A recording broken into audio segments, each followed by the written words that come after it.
franceinter.com.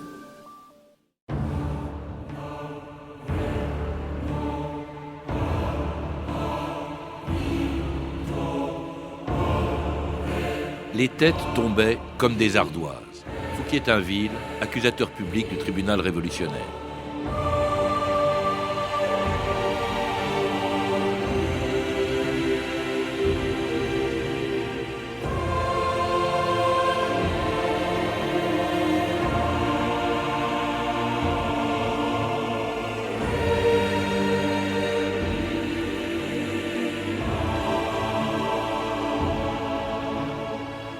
« 2000 ans d'histoire », Patrice Gélinet.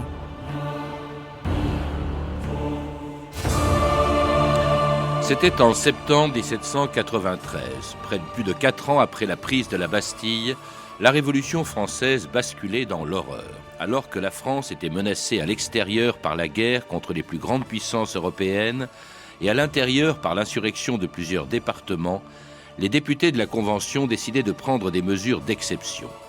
Après avoir suspendu la Constitution de la Première République jusqu'à la paix, confier la réalité du pouvoir à un comité de salut public dominé par les éléments les plus durs de la Révolution et créer un tribunal révolutionnaire, il votait une loi incroyable, la loi des suspects. Proposée à la Convention par Robespierre et Saint-Just le 17 septembre 1793, elle allait permettre pendant 10 mois de guillotiner des milliers d'hommes et de femmes suspectés d'être des adversaires de la Révolution. Le propos de cette loi est clair, citoyens.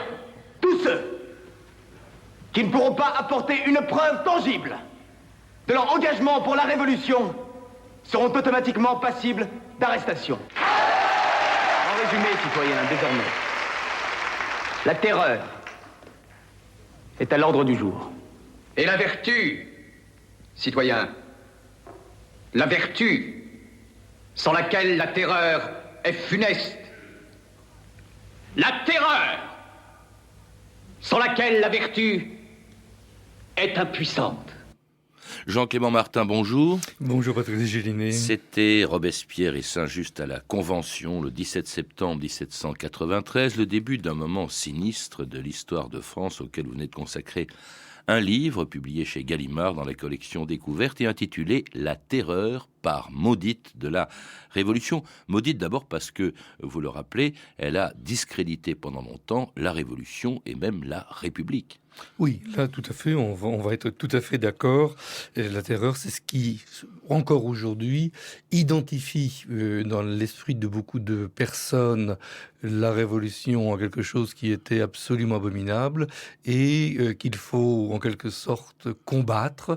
La République a toujours le risque, encore pour beaucoup de Français, de tomber dans une espèce de terreur née de demandes démocratiques mal contrôlées, on va dire ça comme ça.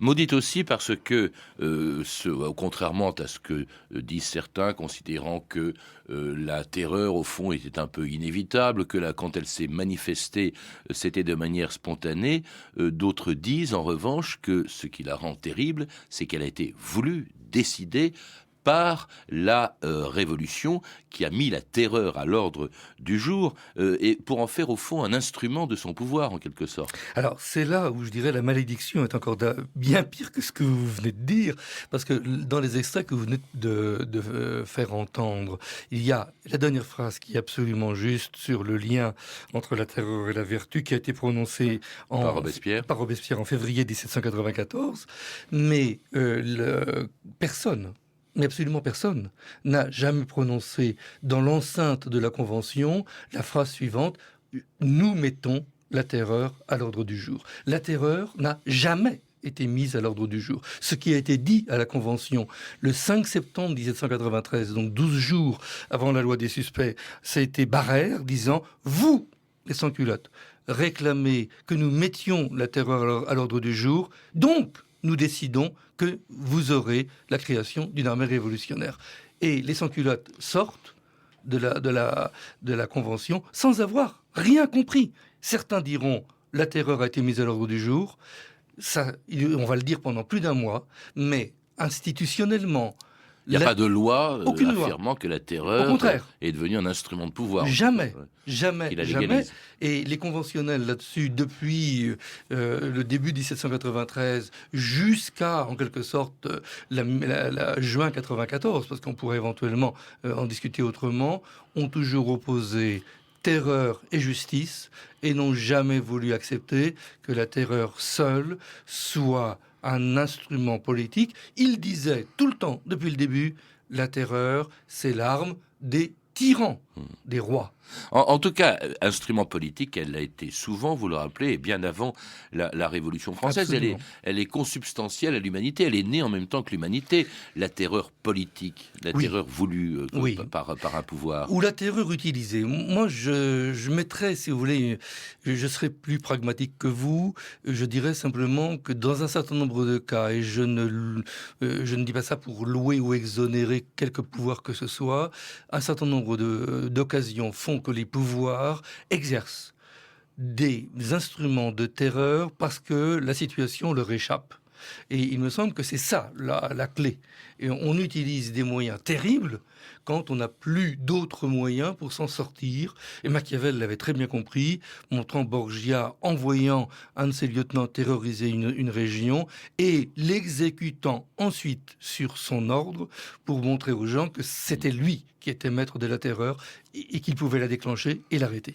Vous citez quelques précédents, par exemple la terreur que pouvaient inspirer aux chrétiens les esclaves crucifiés sur les voies romaines, les pyramides de crâne qui servaient à Tamerlan pour permettre de soumettre les villes dans lesquelles il allait arriver et montrer ce qui risquait d'arriver si elles résistaient, la dévastation aussi du Palatinat bavarois par l'armée de Louis XIV, la violence aussi des exécutions en public qui servaient évidemment à être exemplaires. Ce qui peut surprendre quand même pendant la Révolution française, c'est que cette terreur, que même si elle n'a pas été une terreur d'État, cette terreur qui a bel et bien existé, se produit au moment précisément où les Lumières semblent faire évoluer les esprits vers des manifestations moins violentes du pouvoir. Par exemple, Robespierre lui-même condamnait la peine de mort. On avait tenté d'humaniser, ça peut nous faire sourire aujourd'hui, mais la guillotine est une tentative qui a été décidée, dont l'emploi a commencé en 1792,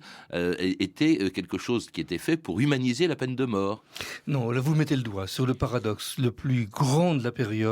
C'est une période dans laquelle la philanthropie, l'amour de l'humanité est véritablement à l'ordre du jour, si je puis dire ça comme ça. Et dans ce cadre-là, on veut humaniser la justice, et vous avez raison de dire, et ce n'est pas un paradoxe, là en revanche, que de le dire, l'invention de la guillotine, lorsqu'elle est décidée pour créer le mode d'exécution officiel, est un adoucissement de la peine de mort quand on décide de la garder. Pour prendre des exemples contemporains, il faut absolument simplement rappeler que dans le pays d'à côté, la Grande-Bretagne, l'Angleterre, qui est un pays modéré, sachant vivre avec une révolution modérée, la peine de mort, c'est la pendaison, mais c'est aussi l'éventrement, mais c'est aussi l'écartèlement, et ça jusqu'en 1830. C'est-à-dire que la France, de ce point de vue-là, fait un pas. Le problème, c'est que d'abord les mentalités n'ont pas suivi, et puis, deuxième chose, les conditions d'exercice de la révolution sont telles que ça échappe aussi aux gens qui la font. Alors là, la révolution commence quand même, vous le rappelez, en 1789 par la violence. Il y a la tête coupée du gouverneur de la Bastille le 14 juillet. Il y a aussi les journées d'octobre 89 avec la manifestation des femmes vers les Tuileries et quelques défenseurs vers le château de Versailles et quelques défenseurs du château qui se font égorger. Cela dit, elle est quand même pacifique pendant 3 ans jusqu'à la guerre qui commence en 1792 et qui provoque la prise sanglante des Tuileries le 10 août, la chute de Louis XVI et puis en septembre les massacres de tous ceux que l'on soupçonne d'être des complices des puissances européennes qui envahissaient la France. Nos ennemis de l'intérieur triomphent ce soir. Les Prussiens ont pris Verdun. Les aristocrates, les prêtres, les traîtres, les comploteurs dans nos prisons, tous attendent l'arrivée de leurs maîtres étrangers.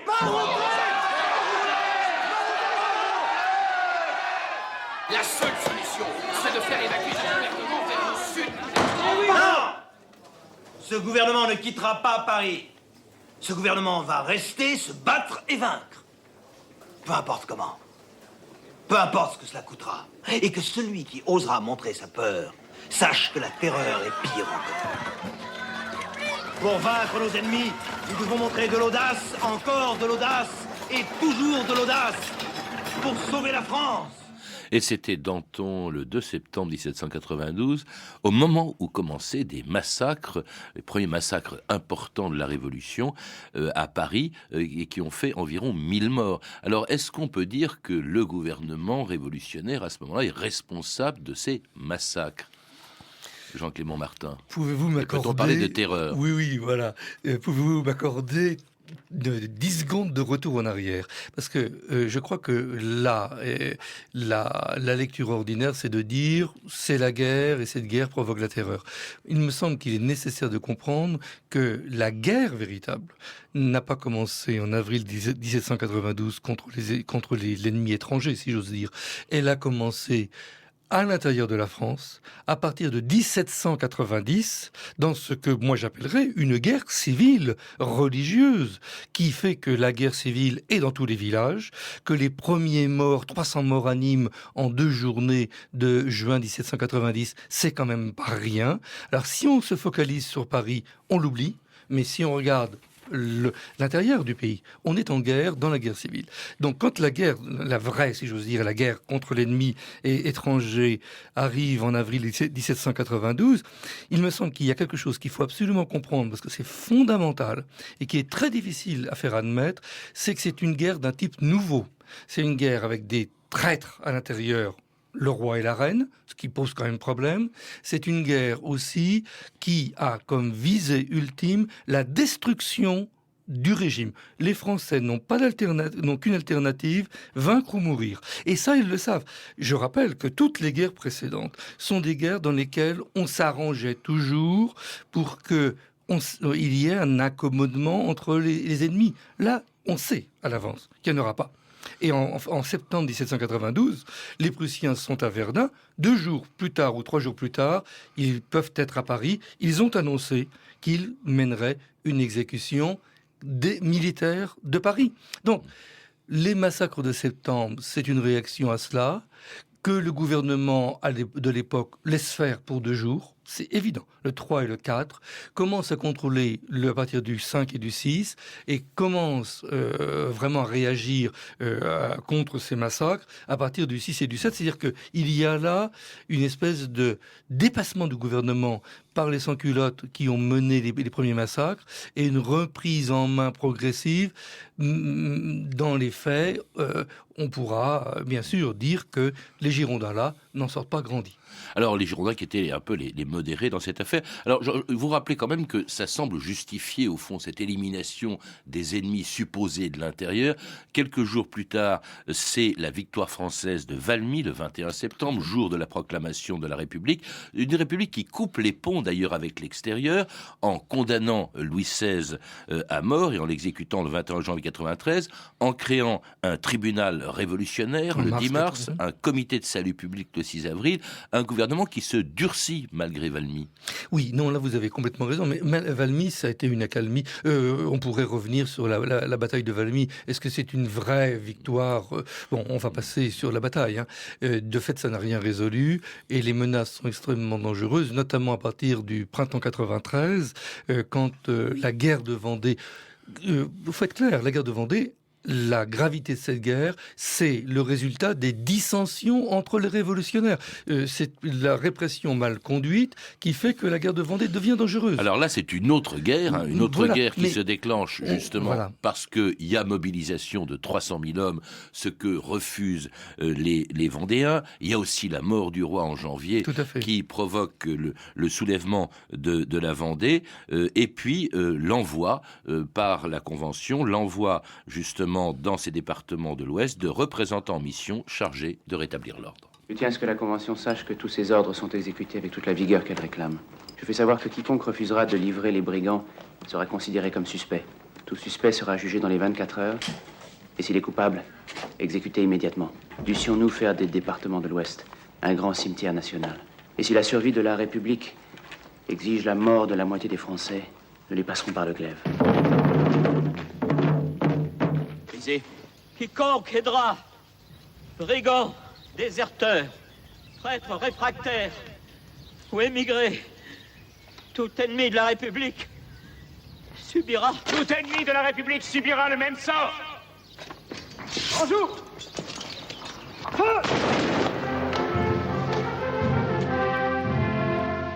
Adieu ton mon bon Corentin, va t'embusquer dans un ravin au fond du hallier vendéen. Quand la nuit hurleront les ourtiaux, fais ta prière et pense un ourtiaux. Quand la nuit hurleront les ourtiaux, fais ta prière et pense un ourtiaux. 2000 ans d'histoire, Patrice Gélinet. Et c'était La chasse au loup, une chanson du royaliste Théodore Botrel évoquant justement cette guerre en Vendée.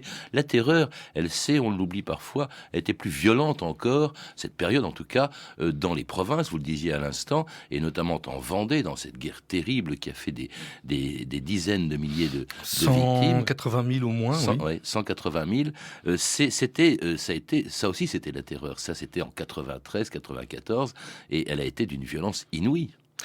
Oui, mais à une condition, c'est que il me semble qu'il ne faut pas se contenter, et ça je pense que c'est l'essentiel de ma démonstration, de penser qu'il y a, si j'ose dire, d'un côté les cow-boys et de l'autre côté les Indiens, c'est-à-dire deux camps qui s'opposeraient, quand ce n'est pas vrai, dans la mesure où il y a bien des contre-révolutionnaires déjà divisés entre eux, mais surtout, si la violence est aussi grande dans des régions comme la Vendée, un peu en Bretagne ou dans la vallée du Rhône, c'est que la division est telle dans le camp des révolutionnaires entre les sans-culottes, les plus extrémistes certainement, mais qui veulent aussi quelque chose qui soit une république communautaire.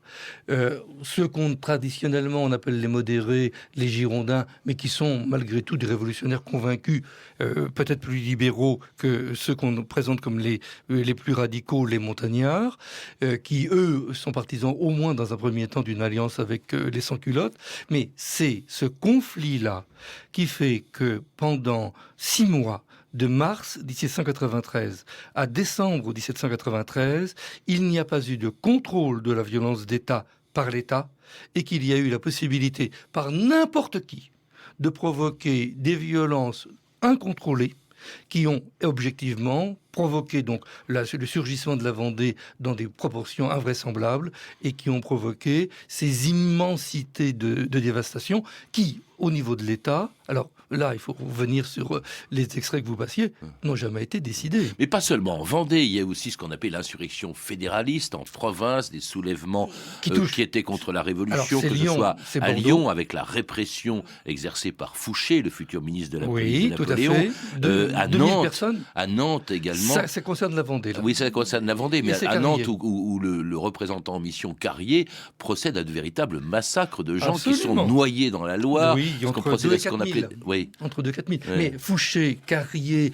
on pourrait dire Barras, on pourrait dire Fréron, on pourrait dire Tallien, Bordeaux, sont des gens incontrôlés, incontrôlables, qui ont joué sur les sans-culottes et qui ont organisé, voire profité de ces massacres.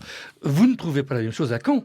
À Caen, insurrection fédéraliste importante, il y a l'unité qui est maintenue, Robert Lindé qui n'intervient pas de massacre à Caen. En tout cas, la France est menacée à nouveau de toutes parts, poussant le comité de salut public à faire voter une loi d'exception, cette loi des suspects, et à mettre, disait-on, la terreur à l'ordre du jour, une mesure qui allait opposer les éléments les plus modérés de la Révolution, comme Georges Danton, à Maximilien Robespierre. Le fait est que nous avons à faire face à des émeutes de la faim ici, à des rébellions dans l'Ouest et à la guerre qui tournent mal. Pendant un moment, nous avons cru avoir écrasé l'opposition, mais elle renaît comme une maladie incurable. Les hommes qui avaient accepté la révolution, qui ont tout au moins reconnu qu'un changement était nécessaire, se sont maintenant retournés contre elle. Ils veulent une révolution respectable, un gouvernement modéré. Nous devons faire face, Georges. Ce sont les modérés qui sont maintenant nos ennemis. Nous y ferons face. Le tout est de savoir comment. Temps exceptionnel, mesure exceptionnelle. Dans une situation de péril, le processus légal ordinaire n'a plus sa place. Une justice sommaire. C'est ça que tu veux. Ce que je veux, c'est un nouveau tribunal révolutionnaire. Et les traîtres réfractaires travaillent partout dans l'ombre pour rétablir le fils du tyran. C'est le seul moyen que nous ayons d'empêcher les massacres à l'aveuglette, au lieu de les encourager. Je demande 100 000 têtes. Faites tomber 100 000 têtes. L'épouvante paralysera nos ennemis. La République sera sauvée. De la France on a chassé la noble vermine, on a tout rasé, cassé et mis en ruine. Mais de noble on a gardé de mourir le coup tranché par la guillotine gay, par la guillotine. Marc Augeret, La guillotine, une chanson de cette époque où justement, comme le disait le président du tribunal révolutionnaire, les têtes tombaient comme des ardoises. Ça, c'était l'apogée de la terreur, Jean-Clément Martin, et une terreur qui a touché absolument tout le monde, qui a touché aussi bien les extrémistes, qu'on appelait les hébertistes, et les indulgents comme Danton. Oui, mais je renverserai, comme d'habitude, un petit peu le propos en disant que la période la plus extrême, c'est donc de mars à septembre 1793.